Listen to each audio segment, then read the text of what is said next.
day, everyone. My name is Okwandi Aliyah Shara. This is Group 2 of the Finance Department, and we're here to talk about understanding employment communication. We're here to talk about what it means, the importance of employment communication, types of employment communication, benefits to employers and job seekers, processes and requirements for getting a job. Thank you. I'll be talking on what employment communication is, the benefit and the purpose. Employment communication can simply be defined as the exchange of job-related ideas, messages, information between the employers and the employees. And its purpose is to create a clear understanding and effective collaboration to increase productivity, to reduce conflict, and foster a positive work environment for both the employers and the employees. So we have various aspects of employment communication such as verbal, non-verbal, written and digital, and so much more. Verbal consists of when you speak out and relate to people. Non-verbal speaks of the ones such as handshakes and gestures. Digital is the one such as emails and phone messages, and written is the one such as letters and emails. Furthermore, in the aspect of employment communication, we have interpersonal communication. This happens in workplace interactions. We also have feedback and performance communication. This includes giving and receiving performance feedback. Cross-cultural communication. This involves understanding and respecting cultural differences. Lastly, we have presentation skills. This involves delivering information clearly and effectively. To continue with, we'll be discussing about the importance of employment communication. Employment communication is important to the employer as well as job seekers. I'll be talking about four major importance of employment communication to the employer. One, to attract top talent. Employment clear communication about company's goal, value, culture, and career opportunity help to attract top talent who are good fits for the organization. Two, employee engagement. Clear communication about company goals, expectation, and feedback keep employee engaged and motivated, thereby leading to increased productivity. 3. Positive environment. Open and transparent communication help to build trust, reduce conflict, creating a positive and productive work environment. 4. Conflict reduction. Clear communication helps to build trust, reduce misunderstanding, minimizing disruption, and foster a smoother workflow. I'd like to talk about the importance of employment communication to job seekers, that is the employees. So the first point is that land desired job.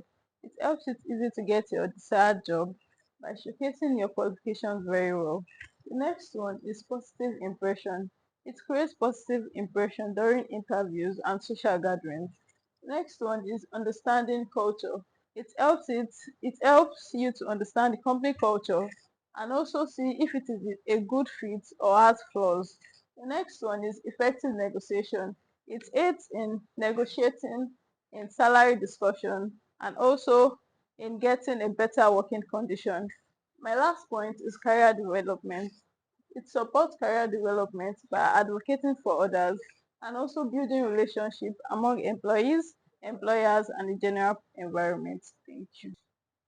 So I'll be discussing the other importance of employment communication. Some of the other importance of employment communication are it increase engagement. Yes, employment communication actually helps increase engagement by providing necessary information and feedback interchangeably between the employer and the employee in carrying out the objective of the organization. Secondly, so we have it maintains harmony. Yes, employment communication actually helps maintain harmony the business environment in the business environment by preventing misunderstanding and also reducing conflict between the employer and co-employees. Thirdly, we have encourage innovations. Employment communication actually helps by sharing ideas and opinions in order to enhance productivity of the organization. Pardon. So, and lastly, we have increased cooperation. Yes, employment communication actually helps increase cooperation between various departments so as to collectively achieve the goal of the organization. Having heard the importance of employment communication, it's important to know the process to getting a job. In getting a job, it's not just a single event. It requires a series of processes, which includes number one, know your potential. That includes accessing your personal resources, skill set, and educational backgrounds. Number two, recognize potential employers. After knowing your potentials and skill set, you have to know the employer or company or field that requires that skill that you hold or possess. Number three, apply for the job. After knowing who you need to work with, send your CV, send your resume, which includes your educational achievements, your work experiences and all sorts. The last one is interview and discuss. This involves you having discussion with your employer, talking about your pay and what you can offer them and all that. So, and also in this process, you know whether you are fit, whether the employer is fit for you, in your career goals and all that. And the employer also knows whether you are fit for their own goals also. So far, we have explored on what employment communication is, highlighting the importance and the process of getting a job. Building on this foundation, I'll be talking on the requirements needed to secure a job.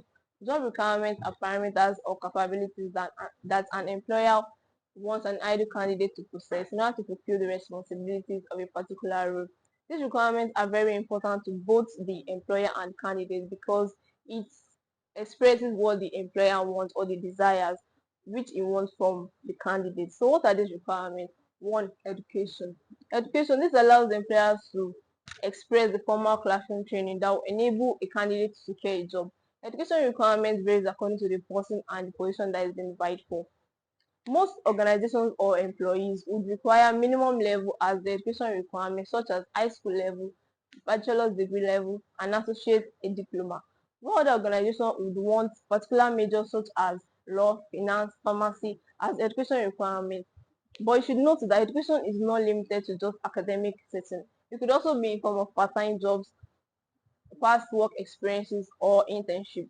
Moving on, we have licenses, certifications. Licenses, certifications are are mostly preferred by employers because it ensures that candidates meet industry standards in order to know that a candidate is capable to perform a specialized task on the job. These documents are in three forms. They are named by certificates, certifications, and licenses.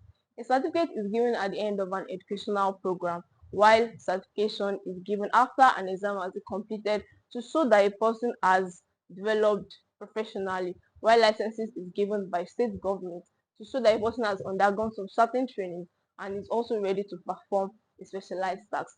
Then we move on to work experience. Work experience, this shows the time a person has worked on a particular job that is similar to the one that is being invited for. Work experiences make a person have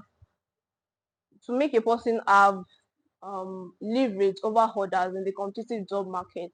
So these work experiences ensures employers to know the capabilities and the training a person has undergone on a particular role. Then we have skills and knowledge. Skills such as communication skills, leadership skills, critical thinking skills are all needed in order to secure a role, as well as domain knowledge such as finance, pharmacy are also needed. Continuation to the requirements for a job, we have language skills. Some job specification requires that candidates should be bilingual or have specific level of proficiency in language. If this requirement is particularly common if the position involves in working with international population. Good communication can help one to be successful in any field by stating clearly your expectations with your managers and your co-workers how clearly you put your ideas and ability to listen is an important skill for a job hunter to demonstrate. Employers will be keen to see how you build rapport, persuade and negotiate. Different companies have different methods of communicating. Then we have physical requirements.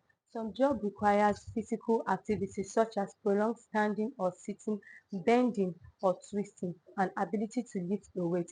These are useful in evaluating if candidates are physically compatible with these requirements. Then we also have personality traits. Personality traits and attributes such as enthusiasm, commitment, cooperation, creativity, and a desire to learn new things. In conclusion, effective employment communication is crucial for creating a productive and harmonious work environment. It helps both job seekers and employers by enhancing understanding, reducing conflict, and fostering a positive work environment. We've come to the end of this presentation. I hope my group members and I are able to give you insights about employment communication. Thank you. Thanks for watching.